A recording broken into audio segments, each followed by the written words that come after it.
which is great. Hi out there, everybody. This is your local neighborhood non-techie.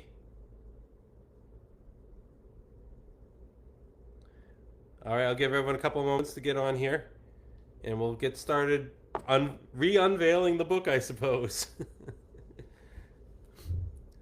I'm glad I had a bunch of people jumping on here. I'm glad people were paying attention, and thank you for letting me know that I was not making any sound before. It probably is more pleasant if I'm not making any sound, but you can always turn the volume down if you don't want to hear me, and then I can just be an invisible wall here.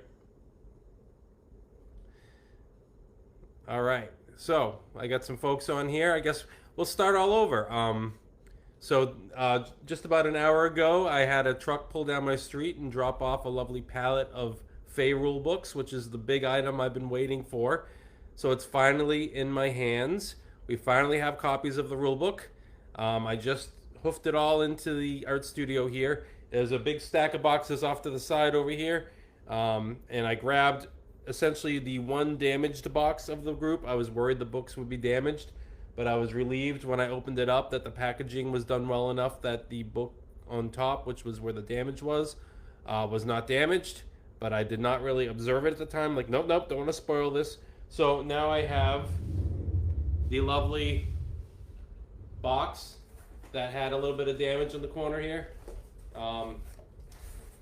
Back here, the corner was kind of smashed. And I pulled out the first book, which is right here. I decided, for those of you who are not aware, I decided to go hardcover just because I couldn't resist. So we went hardcover with these books, and they were printed by, I keep forgetting the name of the company, and shame on me, because they did an absolutely gorgeous job on these books. And they just were a couple days behind on the whole thing, but that's okay. It's from Baker and Taylor Publishing. It was a company that was recommended to me. It's an American company. They do everything in country, and the quality is really high on the books. And I wanted to make a book that people will hopefully use for a long, long time playing Fae. So that's why I went also hardcover, because I have some paperback books from back in the day, and they never seem to hold up as good. So there it is, the official Fae Rule Book, and there's the lovely back with the description. Oh, it's the other side. The description of the game, and of course the rule to never get caught. That's the essential rule in Fae. And there's the lovely spine, which you will see when you have it on your shelf. So when you have it sitting on up in your shelf with your other game books, all the extra books you're going to be getting for Fae as they come out, they'll all be lined up right to the side of this one. It'll look fabulous. But this is the spine you will see, except every time you play, which is probably going to be 2 or 3 times a week, pull it out of your bookshelf and you'll be seeing this side instead. So we started checking out the artwork inside, and I guess a lot of people were trying to watch the pages as I was flipping through them and kind of talking about what's inside the book. So I'm going to give you a little tour of what's inside the official Fae Rule Book. So everyone that ordered through the Kickstarter or Indiegogo is getting one of the first edition limited signed and numbered copies. There'll only be, not all the books I have here are going to be signed and numbered, but everyone that ordered through Kickstarter and Indiegogo and any of the pre-orders from conventions will be getting signed and numbered. Everyone else, if you order after the fact, you can always ask me, and I'll probably sign it for you, don't you worry. So on the inside, they asked what kind of paper I wanted. I actually went with a gray, because I think it actually plays better to the whole motif of the inside of the book. And so you get to the lovely title page. Woo, and there it is right there at the bottom. First edition. These are going to be the ones you sell for big money on eBay one day. And if you do, I just would love to hear how much you got for them. Table of contents, but we'll actually just flip past that. It gives you an intro into the game, and then it gets right into making your first character. And one of the first things you pick, of course, is race. And a lot of people have played this already, have already experienced the fun variety of races. There's main categories, and instead of going through all the different races, I'll just kind of sum up the categories as we flip through here. There are the elves, which are basically, in general, more human-like Fae creatures you can play. They have pointed ears, like I said, they can kind of pass as human. Some of them need like really low light conditions to get away with it, but they consider themselves to be the higher quality Fey creature. They kind of look down on other types of Fey creatures, but I have different ones from different cultures, like Fairies, which are from like more like a I'm completely stumbling over myself now. I was doing such a good job while I was mute, but now that I know people can hear me. I'm stumbling, but Fairies are Persian elf type. I have wood elves. I have Yaksha, which are from Buddhist mythology. So there are different types of elves from different kinds of cultures. Then we get into the stouts, which include your leprechauns, your dwarves, your gnomes, your other short and hardy characters. It actually gets into the fun of how do you exist in the human world when you're only, maybe 2 feet tall. Then you get into the fairy folk, which are even smaller than that for the most part. Your fairy folk include your brownies, your pixies, your sprites, your pucks. They're all pretty childish and fun to play. Some of them have wings, some of them don't. Some of them know how to fly, some of them don't. There's also will-o-wisps, which have been popular. Then you get into the unsavories, which are more of your monsters, like your ballybogs, which are like your swamp monsters. You got boogies, like the boogeyman, goblins, imps, gorgons. You can even play Mogwais, which have been awfully popular. Ooh, except they're not movie Mogwais. You're not gonna really be a gizmo. You're gonna be more of a snarling, hairy little monster. You can be trolls, on the other side of the spectrum. You can be up to 10 feet tall, which is a whole different list of problems and advantages. I've had parties where I've had characters 4 inches tall and characters 10 feet tall in the same group. Usually the 10-foot tall character becomes the vehicle, and everyone else kind of sits on him and he walks around. So it works, except then when they gotta hide, it's kind of hard to hide a 10-foot troll. Then you get into the mystical creatures, such as banshees, dryads, drakes. So yeah, basically you can play small dragons without having to buy an expansion pack like World of Warcraft. Oh, how about that? I just noticed that they have their dragon race thing going on now. But see, right here, you don't have to pay for an extra expansion for this. Earl Kings, which have been kind of popular, they're deer people. Nymphs, salamanders, fawns, and Zana. Then you get into the aquatic creatures. You can play Alvin, which are like a water elf, merfolk, selkies. And then it gets into the stats and how they work, and then into the magics for your characters, or the affinities. Affinities include, and these lovely icons were all created by Rusty Gilligan. I actually gave him the list of all the elements, and I wanted him to design the icons for them, and I thought they came out great. So they're used throughout the book. He drew them up, inked them beautifully, and then I colored them. But he got to do all the icon symbols, and he did these symbols as well, the little utility symbols for the different spells. And then you have the good old fun of shopping through the different spell trees, building your character's powers. This goes on for a while because there's 175 different abilities to pick from. So there's plenty of options, and then you can mix and match as you play. And then we get into things like destruction magics. So we discovered that at high level, the destruction magics destroyed everybody while we were playtesting. So I went back. One of the last revisions I did to the game was creating the destruction magics, making them more customizable.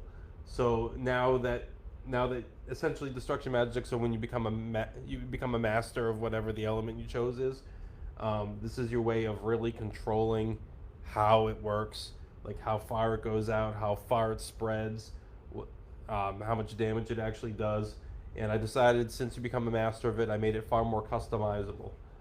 The one downside is that it costs more to control as far as the amount of MP you spend, because of how customizable it is.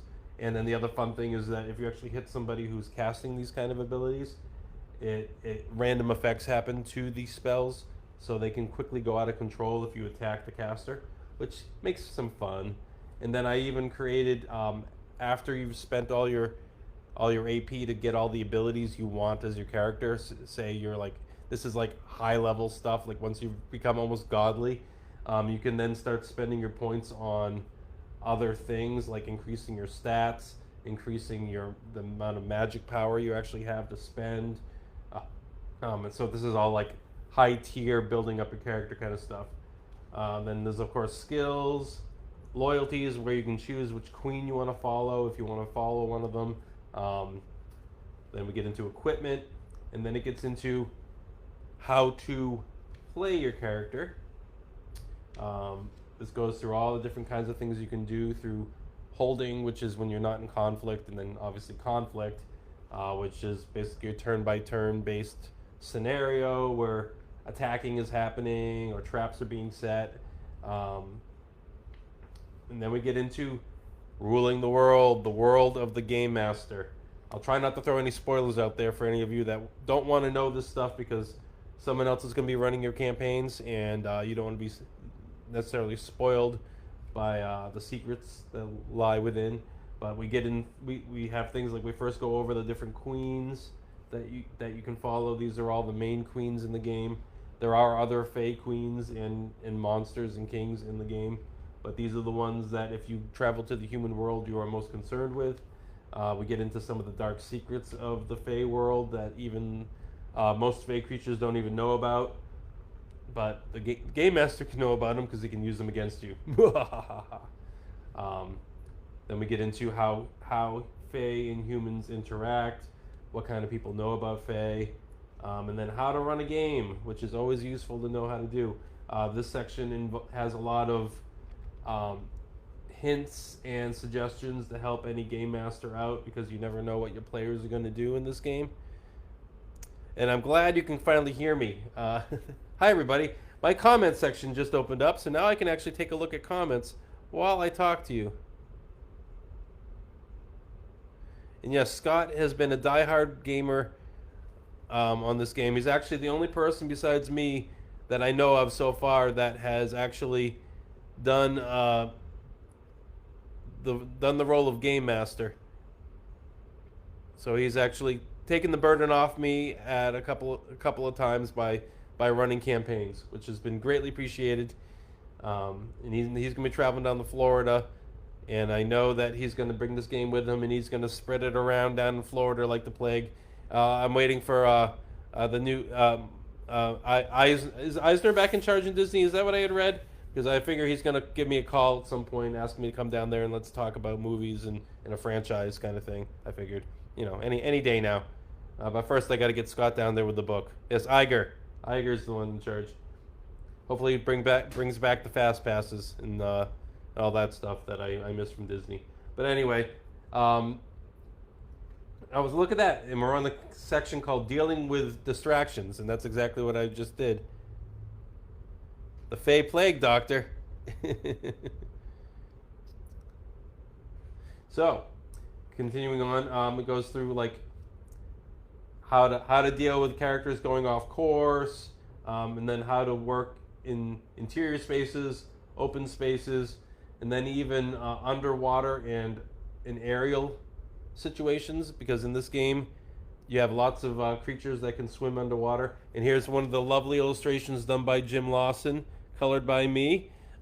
This is actually, I love this one. He did a mer creature one to go with my underwater scenarios. So here's where I work out like the rules of dealing with sky and underwater situations. And I got to develop things like how does a character drown, which is always fun, or how fast does a character fall to the ground, which is also going to be fun, and then how much damage do they take when they hit the ground. So yeah, I had to develop traps and charts for that, and how much damage and how far something can be flung. And I realized, since characters in this game can be anywhere from 4 inches tall to 10 feet tall, yeah, Jim is awesome. He was great. I like to, might as well do a quick shout out now, even though I'm going to get to them later in the book. Jim Lawson, Rusty Gilligan, Ryan Santos, and Mark Murderosian are all great artist friends of mine that decided just out of the kindness of their hearts to do artwork for this book, and I truly appreciate it, guys. You're all getting copies of this book. I give lots of kudos to them. I even have a section in the back of the book talking about how awesome they are. Also, a big shout out to everyone who play tested, everyone who supported this and helped get this. Jabo, where can you get this game? Right now, it's still available on Indiegogo to pre-order, or you can talk to me directly. I'll be closing Indiegogo probably next week, and I will officially open up a shop on my own website. There are also a bunch of retail stores that are starting to carry it, and hopefully more will start carrying it now that I'll have them in stock. But obviously the best way, Jabo, is to actually reach out to me, and I can hook you up. I kind of know the guy that has these things. So then we get into, after we fling around characters and hurt them and light them on fire and all the rules for that kind of stuff for a game master. How you reward surviving characters is always here. It's always good to reward good players. And then how to handle character banishment or loss, which is always tough, you know, when somebody dies. But and here's a lovely picture right here. I'll highlight this one too. This one here was drawn by me, but inked by Rusty Gilligan, and then colored by me. Actually, all the artwork in here was colored by me. Everyone that was working on the side on these projects, they gave me finished inks that were gorgeous, but we decided to have me color it all so that the colors all tied in together in the game. Yes, you can always ask Scott about the game. He will make up some great answers, even though he has no idea anymore. Not just kidding, Scott. Yes, Scott knows FAE really well.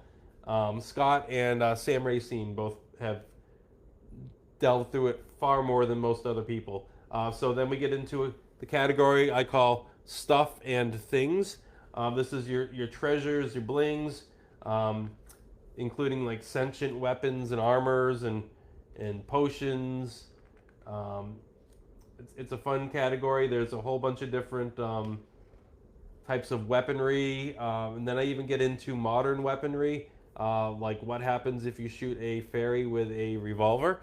Usually it blows up into lots of small pieces, so there are rules here for that. Grenades, rocket launchers, flamethrowers, fun things like that. Iron weapons, which FAE always love. Then I'd like to point out how gorgeous the colors are in this book, how rich the printing is. It looks, I'm always afraid when you take something off screen if it's going to lose that luster, and I feel like it has all the same glow it had on the screen. It looks great. So we get through all kinds of weapons, and then different kinds of armors. Now in FAE there isn't so much armor as there would be in like Dungeons and Dragons. In this game, it's the modern day human world, so walking around wearing a suit of armor would look kind of odd. But there are, and you can still wear armor. And there are rules for different kinds of armors and shields and magical armors and shields. Yes, we have fun named. I'll throw a couple names of some special weapons out there. There is the Shake Spear, which is a magical spear. There's a yo-yo called the Yo-Yo Mama.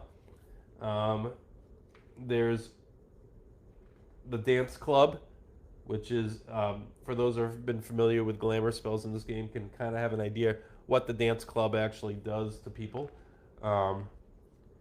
There are magical armors called things like the Liar Pants, which you can guess what happens to a liar's pants. There's Baitwear, which is a very fancy suit to wear. There's all kinds of fun things. There's Malware, which is great when you're dealing with technology. There's all kinds of different fun names, magical items in here. Let's see, some shields we have. We have the Agent of Shield, the Contact Lens, the Brook Shield, which is very useful. It can teleport you to a remote, distant island. Let's see here.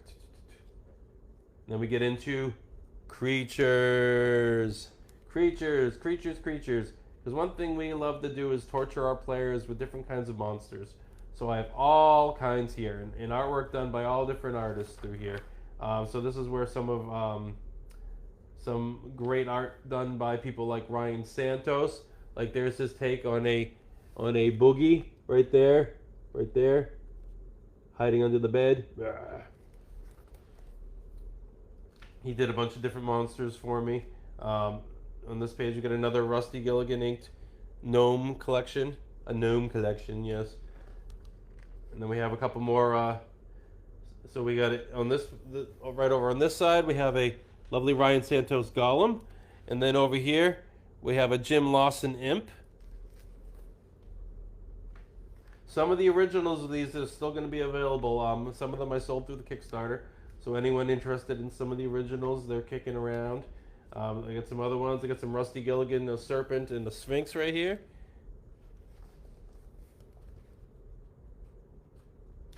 Awesome, Jaybo. I would love support, because not only support, but I love you to actually play this game.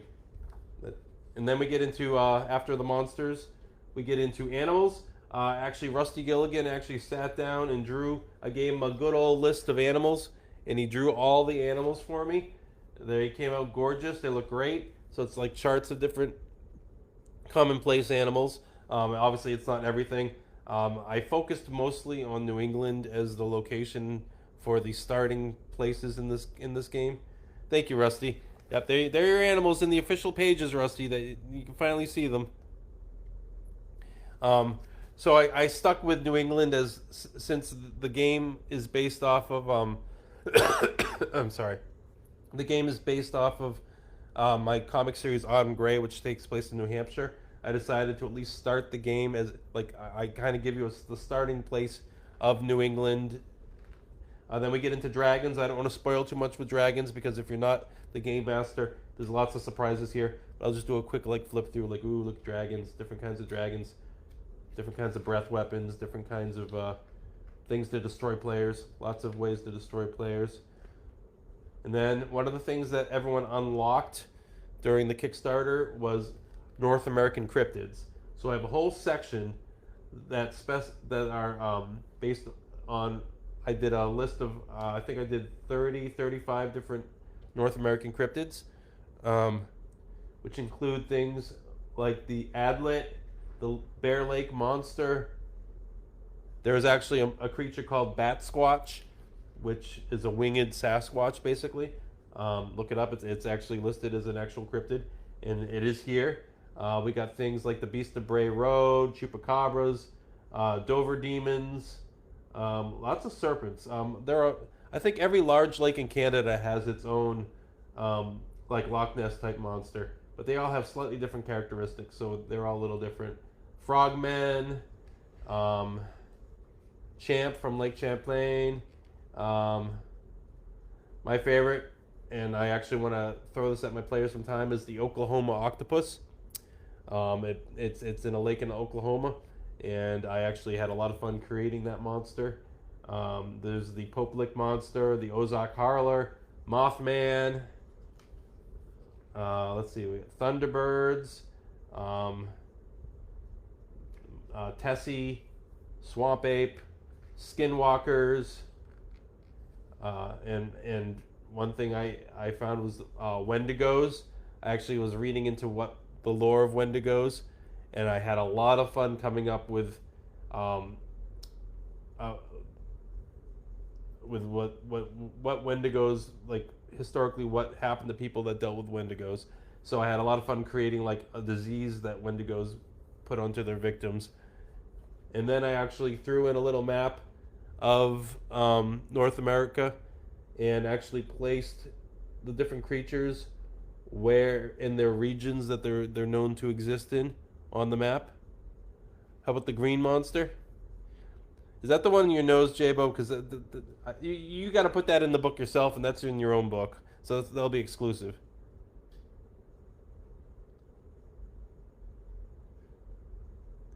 Do I eat at Wendy's? Oh, for Wendigo? Wendigo. That's the crowdfunding monsters at Wendy's. All right. So yeah, so I have a little map that shows you the locations of where the different creatures exist. And then we get into another thing that was unlocked was Eden Park, which is the location from Oh, Wendy Go lives in Boston. As long as he can give me a 4 for 4, which is always great. Ooh, that reminds me, it's about lunchtime. Um, so, part 7 is actually Eden Park, which is the park that Autumn Gray takes place in, which is the comic series this was originally based off of. So, I give you a map of the park, different locations. These are all like places that the game master can start players in. It's basically like, here you go, here's the place you can start. Another illustration by Jim Lawson right there. That one on there is, I believe, is actually my favorite. It's a couple ballybogs playing in the swamp. That one I actually didn't put on the Indiegogo. That one I kept for myself because I'm a greedy bastard. Sorry, Jim. I'm keeping that one. I love it too much. It's going up on my wall. So we go through the different locations, and then we get into. So another thing that was unlocked was I have a list of all the characters that have so far appeared in the comic series Autumn Gray. So you can throw them into your campaign. So first I have all the different people. Then we get into the different monsters that have been encountered in Autumn Gray. Even if they have been deceased, they are still here, so you can still use them.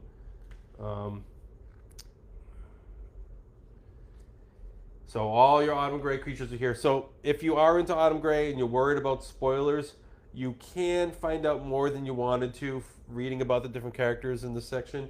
But I tried to. It doesn't spoil the story. It just kind of removes some of the mystery about some of the characters. But it's here. It's here, so you can use it. Next year, I am planning on finishing the last 2 issues of Autumn Gray, which will complete the whole story arc. So that at that point, these will not be so much spoilers.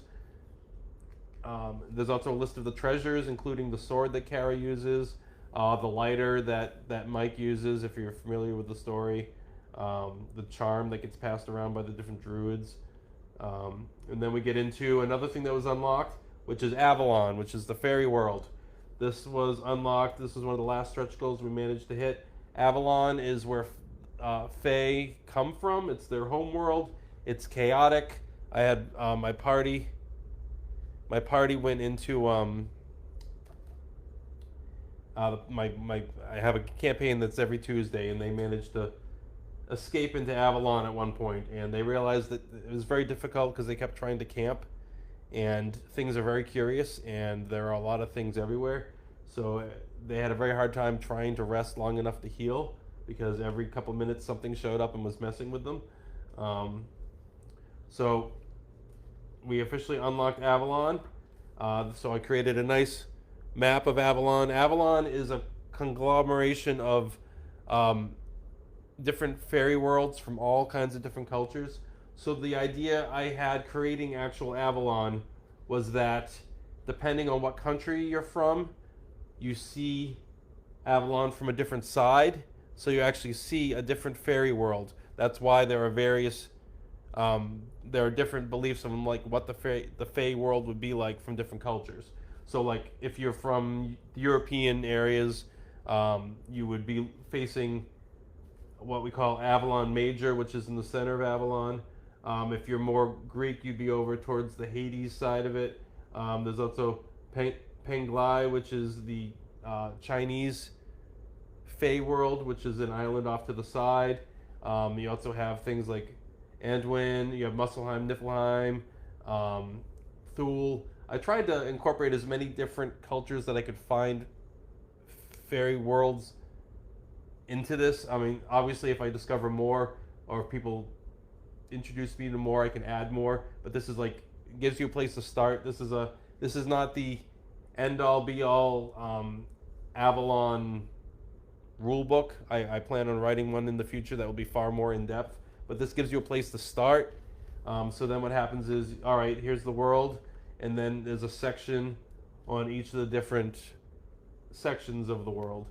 So you can actually read about them, find out what exists there, how it deals with other areas. They're basically like different countries, and they're all over the place in what they do and what they don't do, and how dangerous they actually are to go to. I tried to keep it vague because I could essentially write another couple hundred pages on it, but then this book never would have been done. So this is kind of like a sample platter of the Fae world. And then we get into So my niece Rose, who some of you may know, she has been playtesting Fae, and she's been a big supporter of the game. She's a writer, and she actually wrote a short story. So we actually just threw that in here. It's called Brownies and Cream. It's a adorable story about a brownie existing in a home. She wrote it. I thought it fit in perfectly with the whole Fae thing. It gives you an idea of how Fae interact with humans currently. This is one particular Fae and how they interact with humans currently. So you can read the story. It's just for fun. It kind of gets you into the mode of Fae. And then we have the lovely every person who's played games always loves this, the glossary, which is essential. Anytime in the book that you run into a bold text word, you can flip to the glossary, and all the words and what they actually mean are listed here. This is awesome for somebody who loses track of what a word actually means in the book. I use them all the time. I'm glad I thought of throwing it in here. It makes it a lot easier, but it's towards the back of the book.